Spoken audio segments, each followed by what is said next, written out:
সূরা ফাতিহা পড়া যাবে না, তোমার নামাজ এক কথায় বাতিল। কারণ সূরা ফাতিহা পড়ার এত দলিল আছে, আল্লাহ রাসূল বলে দিয়েছেন একটাই হাদিস, লা সালাতা লিমান লাম ইয়াকরা বিফাতিহাতিল কিতাব, যে সূরা ফাতিহা পড়ে না তার সালাত বাতিল নাই, তার সালাত কি নাই। অথচ বলে দিচ্ছে কি জানেন, সূরা ফাতিহা পড়া যাবে না, আমিন বলা যাবে না জোরে, বরং ব্যঙ্গ করে বলছেন আমিন। বুকে হাত বাঁধা যাবে না, বরং বুকে হাত আহলে হাদিসরা কিভাবে বাঁধে, এইভাবে বুকে হাত বাঁধে, তাই না? এইভাবে বাঁধে না আহলে হাদিসরা? এই যে গরিবের আবু হানিফা রেজাল্ট করে আপনার, বাহ ভালো নাম মনে আছে ভাই আপনার। আমার বন্ধু আমাকে গালি না দিলে ওর নাকি ঘুমই হয় না, ওর ওয়াজি হবে না, গালি দিতেই হবে একবার, বুঝতে পারলেন? মতিউর রহমান মাদানীকে বলছে দাজ্জাল, বুঝতে পারলেন কথা? আমাকে বলছে যে জারুদ সন্তান, আবরার আবরার রওয়াহু আবরার আবরার রিজাল করুন। এক জায়গাতে বলছে আপনারা দোয়া করেন আল্লাহ যেন হেদায়েত দান করে, তো কেউ আমিন বলে না, বলেছে আমিন বলেন, বলছে আপনিই বলেন আমার দরকার নাই। হানাফিরাও তো অনেক আলেম আছে, তাই না? এরকম ব্যাকুল আর এত মুখ খারাপ, আমি আল্লাহর কাছে বলি আল্লাহ ওকে হেদায়েত দাও আর অন্তত মুখটা ভালো করে দাও। আল্লাহ কোন দিন কবুল করবে আল্লাহ ভালো জানে। সি সি সি, এত খারাপ ভাষায় বলে, এই ভাষাগুলো মনে হয় ইবলিসও খুঁজে পাবে না। সি, ও বলছে যে আহলে হাদিসরা এইভাবে হাত বাঁধে, তাই না? হাত বাঁধার হাদিসকে অস্বীকার করেছে, তোমার আর নামাজ পড়ার দরকার নাই। হাদিস অস্বীকার করো, নামাজ পড়ার দরকার। রফুল্লাহ দেন এক মুরব্বী বলছে ওরা এইভাবে মাসি তাড়ায়, 90 বছর বুখারি পড়ায়া সহি বুখারিতে হাত তোলার হাদিস পাইনি, রফুল্লাহদের হাদিস পাইনি। আপনি চিন্তা করতে পারছেন? মাসি তাড়ায় 4 শতাধিক সহি হাদিস বর্ণিত হয়েছে। তোমার সালাত বাতিল, তোমার পড়া লাগবে না সালাত। আগে মুসলমান হও বেটা, হাদিস ব্যঙ্গ করলে কেন তুমি? তোমার নামাজের দরকার নাই তো, দালালি করো কেন? দালালি করো কেন? আমরা বলি কি, বুকের উপরে হাত বাঁধবেন হাদিস সহিহ, নাভির নিচে হাত বাঁধা হাদিস জয়ীফ। আর কিছু বলেছি? এই জয়ীফ হাদিসগুলো প্রতিষ্ঠা করার জন্য আবু দাউদ থেকে 4টা হাদিস তুলে দিয়েছে উপমহাদেশ থেকে। ইসলামিক ফাউন্ডেশনের বাংলা আবু দাউদে আছে, কিন্তু যেটা দাওরা হাদিস মাদ্রাসা পড়ানো হয় এটাতে নাই। তুললে কেন বেটা? আবু দাউদের হাদিসের মধ্যে আছে 20 লাইলাতান, 20 রাত্রি, কিন্তু উপমহাদেশে করেছে 20 রাকাতান, 20 রাকাত। কত বড় খায়েন! এদের আবার নামাজ লাগে রে ভাই, হ্যাঁ? এদের নামাজ লাগে। সহিহ বুখারীর অধ্যায় রচনা করেছেন ইমাম বুখারী, কিতাবু সালাতুত তারাবি। বেকুবরা কথাটা উঠায় দিছে, কারণ ইমাম বুখারী এই অধ্যায় রচনা করে মা আয়েশা রাদিয়াল্লাহু আনহার 11 রাকাত হাদিস ওখানে তৈরি মানে অ্যাড করেছে, নিয়ে আসছেন এই জায়গায়, অধ্যায় তুলে দিয়েছে। যা, অধ্যায় তুলে দিলাম, বুঝলেন আপনারা কি? আচ্ছা, এইরকম করলে কি নামাজ কবুল হওয়ার কোনো সম্ভাবনা আছে? আগেই বাতিল হয়ে গেছে নামাজ, আগেই বাতিল হয়ে গেছে।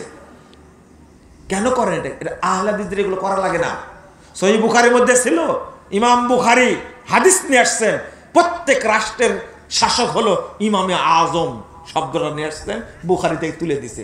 কারণ ইমামে আজম শুধু ইমাম আবু হানিফা, বুঝলেন? এই জন্য কি হাদিস চুরি করতে হবে?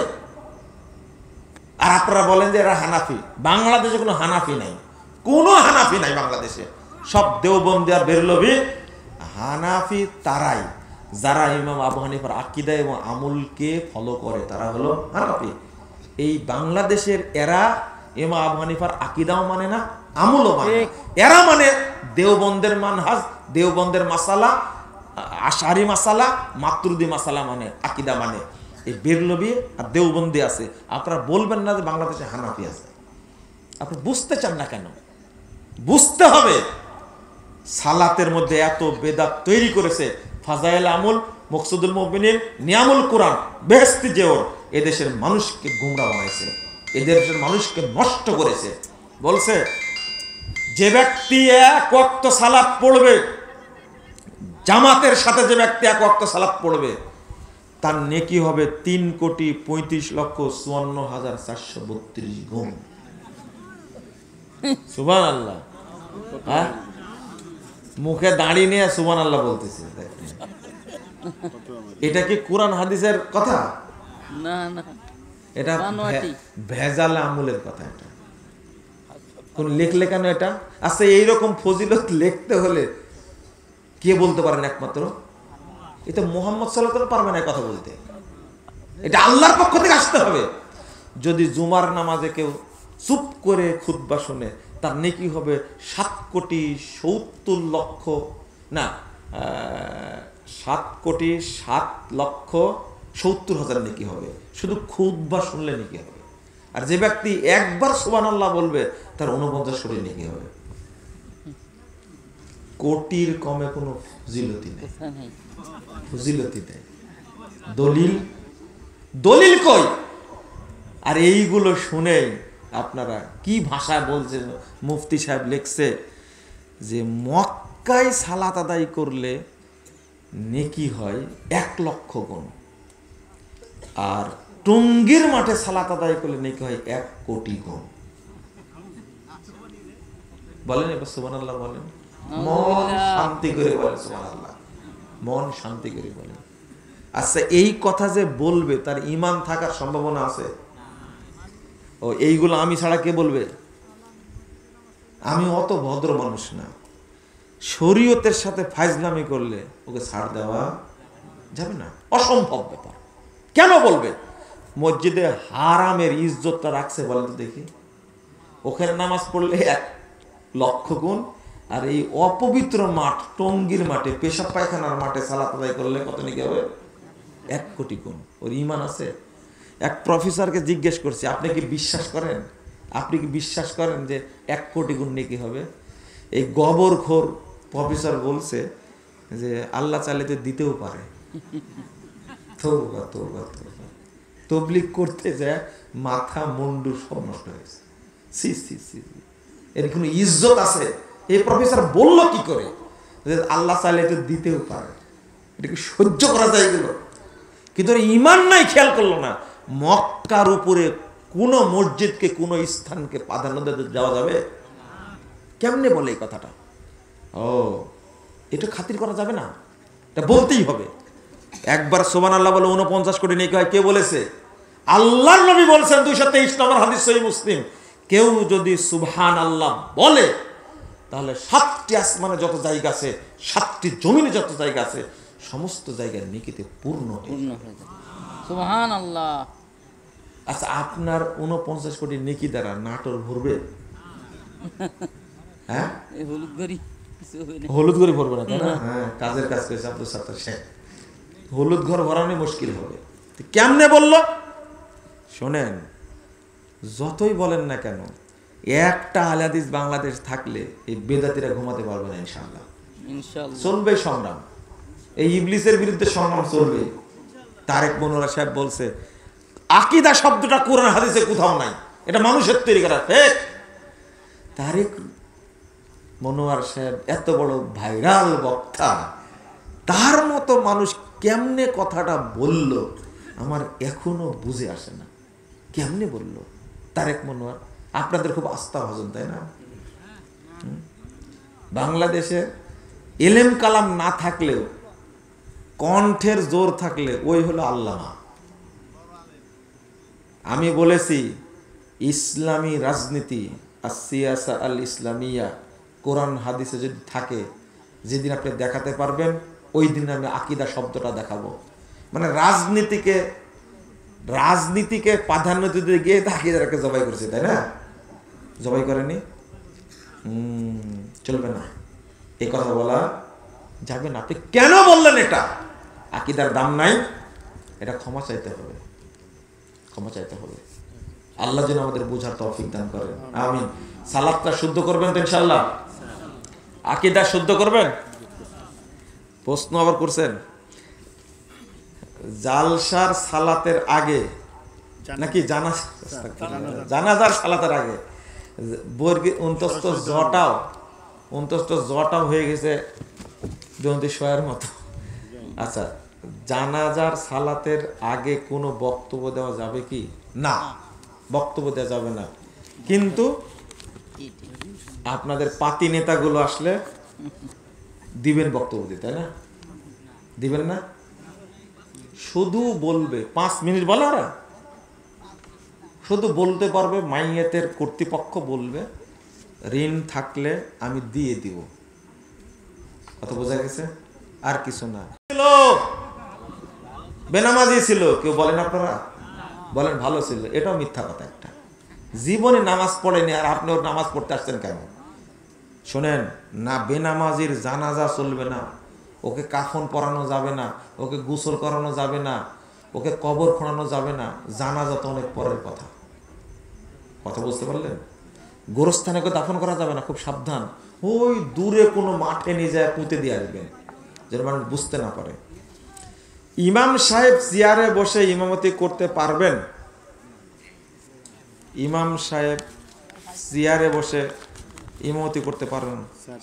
আপনার হ্যাঁ বলছি আপনার দেশে কি ইয়ে নাই, সুস্থ কোনো মানুষ নাই? হ্যাঁ, এটা বলে যদি না থাকে তাহলে চলবে। এতই জাহেল আপনার এলাকার মানুষ। হ্যাঁ, একটা লোক নাই যে সালাত আদায় করাই দিবে? যদি না থাকে যে সূরা ফাতিহা পড়তেও জানে না, তাহলে চেয়ারে কেন, শুয়ে থেকে পড়ালে হবে, কোনো সমস্যা নেই। বেড নিয়ে যেয়ে দিবেন। কি নিয়ে যায়? বেড নিয়ে যায় দিবেন মেহরাবে, মানে একটা খুব সুন্দর করে একটা ইয়া দিয়ে খুব সুন্দর করে বেড দিয়ে দিবেন, ওখানে শুয়েই যেন নামাজ পড়ায়। এই প্রশ্ন করেন আপনারা? একজন লোক ভালো লোক না? হ্যাঁ, আপনি আর একটা কথা বলে দিলেন। না আউযুবিল্লাহ, আস্তাগফিরুল্লাহ। কই আর প্রশ্ন নাই, তাই না? দেন প্রশ্ন দেন। প্রশ্ন না করলে তো মানুষের মাথা ঠান্ডা হয় না। আমরা সামনে নির্বাচনে কাকে ভোট দিব? শরম লজ্জা কিছুই নেই। বললাম বাংলাদেশের মানুষ জাতে এত খারাপের খারাপ, এরা ঝুঁকে বাঙালি, বুঝতে পারলেন? ওই জায়গাতে আছে। সারা রাত ইসব জুলেখার ওয়াজ শুনে সকালবেলা বলছে জুলেখা নারী না পুরুষ, তাই না? লজ্জা হবে না আপনাদের? লজ্জা হবে না? এটা কি আমেরিকা? এটা কি ইন্ডিয়া? ইন্ডিয়ার মানুষ প্রশ্ন করলে না উত্তর দিতাম যে সব ভোট মমতাকে দিবেন, কারণ মমতা মুসলিমদের স্বার্থকে অনেকটাই অগ্রাধিকার দেয়। মমতাই যেন ক্ষমতায় আসে আপনাদের ভূমিকা রাখা উচিত। ইন্ডিয়া হলে কথাটা বলতাম, বা আসাম হলে বলতাম। আসামে এখন মুসলমানদের উপরে কসাই মোদি, এর উপরে আল্লাহ কখন গজব নাজিল করবে আমি এই অপেক্ষায় আছি। বুঝতে পারলেন? করবে আল্লাহ করবে, ইনশাল্লাহ করবে ইনশাল্লাহ, অপেক্ষা করো। ইন্ডিয়ার মতো জায়গা হলে বলতাম যে মুসলিমদের স্বার্থ রাখার জন্য আপনারা যে প্রার্থী আপনাদের সহযোগিতা করবে একচেটিয়া ভোট দিবেন সেখানে। কথা বোঝা গেছে? এই ফতোয়া বাংলাদেশের জন্য না, বেটা পায়খানা জাল দিয়ে খাবা। শায়েখ আপনাকে আর জামিয়া সালাফিয়াতে দাওয়াত দেয় না কেন? এটা দাওয়াত দেয় না, আপনারা জানেন এটা? হ্যাঁ, দাওয়াত দেয় না, এটা আপনি জানেন তো? কেন লিখলেন এটা?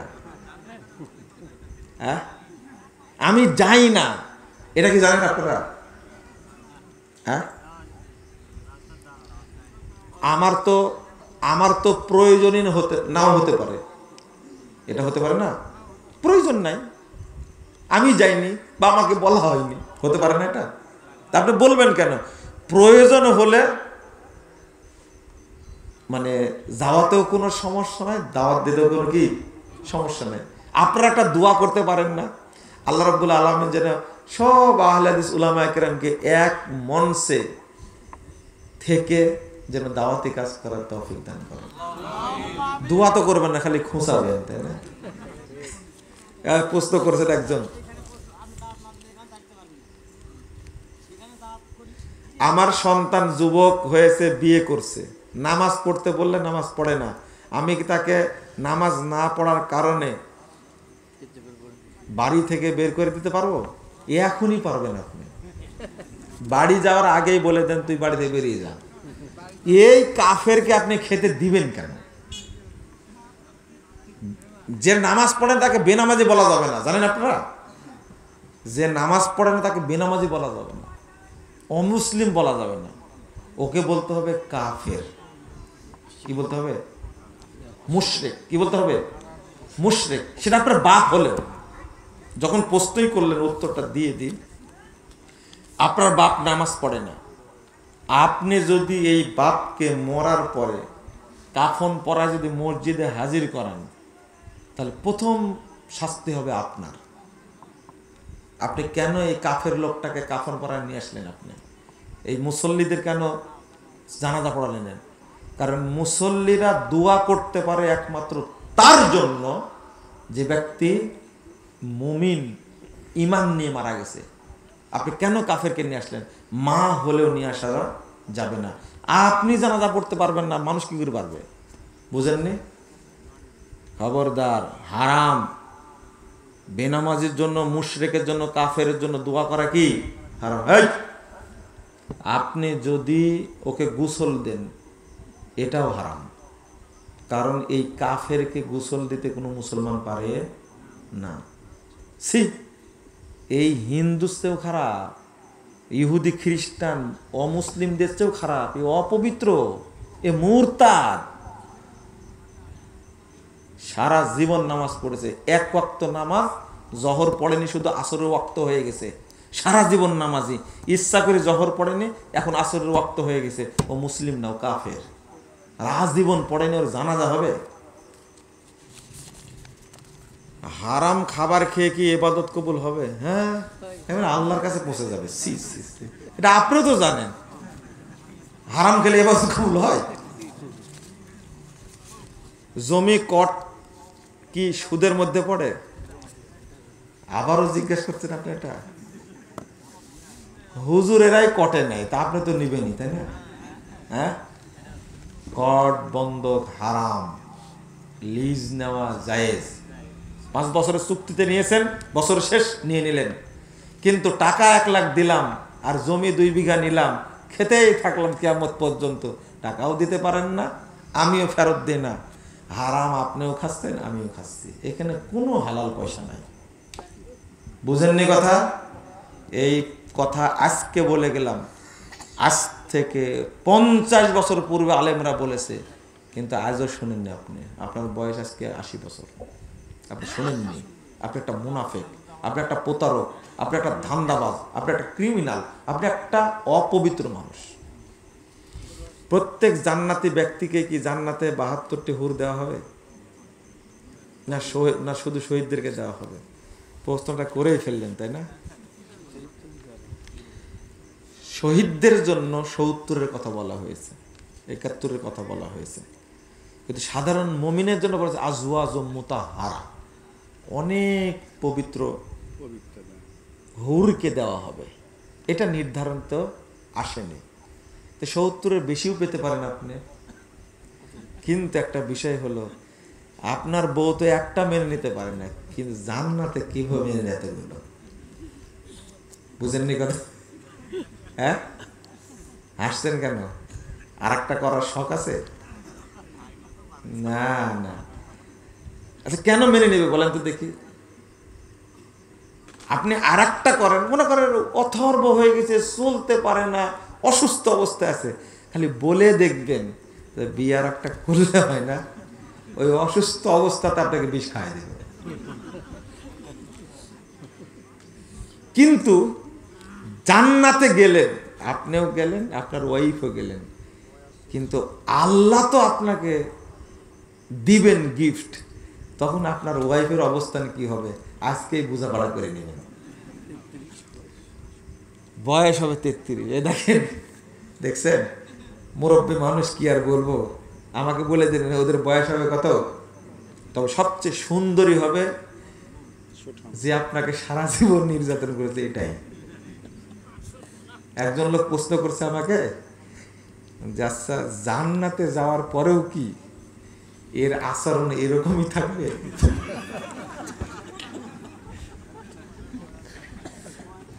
আমি হাসতে, এই পুরুষ মানুষটা কত অত্যাচারিত চিন্তা করেন। বলছে জান্নাতে গিয়েও কি এর আচরণ এরকমই থাকবে? আমি বললাম যদি থাকে তবে কি হবে? তাহলে মরেও লাভ হলো না, জান্নাতে গিয়েও লাভ হলো না। তো মানুষ কি পরিমাণ যন্ত্রণার মধ্যে আছে বুঝতে পারলেন? কিন্তু বাংলাদেশে পুরুষ নির্যাতনের কোনো মামলা নাই, সব মামলা কার? নারী নির্যাতন। আল্লাহ এমন একটা জাত পৃথিবীতে তৈরি করেছে, বুঝতে পারছেন? এদের সাথে কেউ পারে না। একটা মানুষ 50,000 ওয়ার্কার চালায়। কত হাজার? মাসে হাজার হাজার কোটি টাকা বেতন দিয়ে চালায়, এতগুলো মানুষ চালায়, এতগুলো ফ্যাক্টরি চালায়, কিন্তু বউ চালাতে পারে না। এমন একটা জিনিস, বউয়ের কাছে এ হলো একবারে অযোগ্য, আকাম্মা, সবচেয়ে অথর্ব। কার কাছে? বউয়ের কাছে। জিনিস একখান। তো যাক, আপনারা প্রশ্ন করার জায়গা পান না, এই জন্য মহিলারা আমার বক্তব্য শুনে না, শুনে না। হ্যাঁ, আমার বক্তব্য অত খায় কাজার কখন চলে গেছে, না ঘুম আসছে না, না হরানো, ওরা আগে চলে গেছে। আপনার বুঝাতেই ভুল আছে। মহিলাদের নিয়ে আমি আলোচনা করতেও যাই না, অনেক বক্তা আছে, আমি আকীদা এগুলো নিয়ে আলোচনা করি, কারণ ওরা আমার আলোচনা শুনেও না আর গালিও দেয়। এমন মাসালা বলে দিয়েছি, বুরকার মাসালা। বুরকার মাসালা হলো এমন বুরকা পরতে হবে যাতে পা দেখা তো দূরের কথা, জুতাও দেখা যাবে না, বরং বুরকাটা ছেঁচড়ে যাবে। কিভাবে যাবে? ছেঁচড়ে যাবে। এটা হলো সুন্নতি বুরকা। যদি পা দেখা যায় তাহলে বুরকা হলো না, এটা এটা ফুরকা, এটা বুরকা হলো না। পা দেখা যাবে না। বাড়িতে সালাত আদায় করার সময় আপনি পায়ের উপরের পাতা খোলা রাখেন, কোনো সমস্যা নাই, এটাই বেশি সহি। পায়ের পাতাটা ঢাকার ব্যাপারে যে হাদিস এসেছে, হাদিসটা জয়ীফ। কথা বুঝতে পারছেন? পায়ের পাতা উন্মুক্ত রাখেন, খোলা রাখেন, সালাত পড়ার কোনো সমস্যা নাই। কিন্তু বাহিরে যখন বের হবেন আপনার কিছু দেখা যাবে না। আপনি ঢং করে যে বুরকার 2 সাইডে কাটি রাখছেন, হারাম বুরকা। এই বুরকা পোড়াতে হবে। যে বুরকা পরলে আপনার স্যান্ডেল দেখা যাবে পায়ে, এই বুরকা পরা যাবে না, এটা পুড়াই দিতে হবে, ছেঁচড়ে যাবে। 5 জন মহিলা সাহাবী থেকে আসছে এই হাদিস। এইটা বললে মহিলারা আমার কথা শুনবে? যে বুরকাই পরি না, আবার যে ফতোয়া মারছে, একজন বোন মানবে? কয়জন বোন? একজন মানবে বাংলাদেশে। আমি ওই বোনের জন্য দোয়া করি, আল্লাহ তাকে জান্নাত দিন। এই সুন্নাত অবহেলিত, এই চলবে না, এই বুরকা চলবে না। এমন সাজসজ্জা বুরকা, মানে বুরকা পরে বের হয়েছে, হলুদ ঘর দিয়ে যাচ্ছে। এই সমাজে যত যুবক আছে, যত তরুণ আছে, লোক আছে, সবাই ফেলা তাকাচ্ছে। আপনাকে এই বুরকা পড়তে কে বলেছে? হ্যাঁ, এত ঝাঁকা নাকা বোরকা পড়তে কে বলেছে? এই ফুল দেওয়া বোরকা পরা হারাম। সোহরাওয়ার্দী উদ্যানে কওমি দেওবন্দি আলেমদের মহাসম্মেলনে আহলে হাদিসদের দৃষ্টিতে আপনার মতামত কি যে লিখলেন সব মিলে। মহাসম্মেলন করেছে কি ইসলামের জন্য? তাই বলেন আগে। ওই 7 গ্রুপকে বাতিল করার জন্য। হ্যাঁ, খুব ভালো বুঝছেন তাহলে দেখতেছি। 7 এই তাবলিগের আমির সাদকে বাংলাদেশে অবাঞ্ছিত ঘোষণা করেছে। যদি সাদকে ঢুকতে দেওয়া হয় বাংলাদেশ অচল করে দেওয়া হবে। সাদ হলো একটা মুনাফেক, ইহুদি খ্রিস্টান দালাল। এইটা বোঝানোর জন্য সমাবেশ করেছে তারা।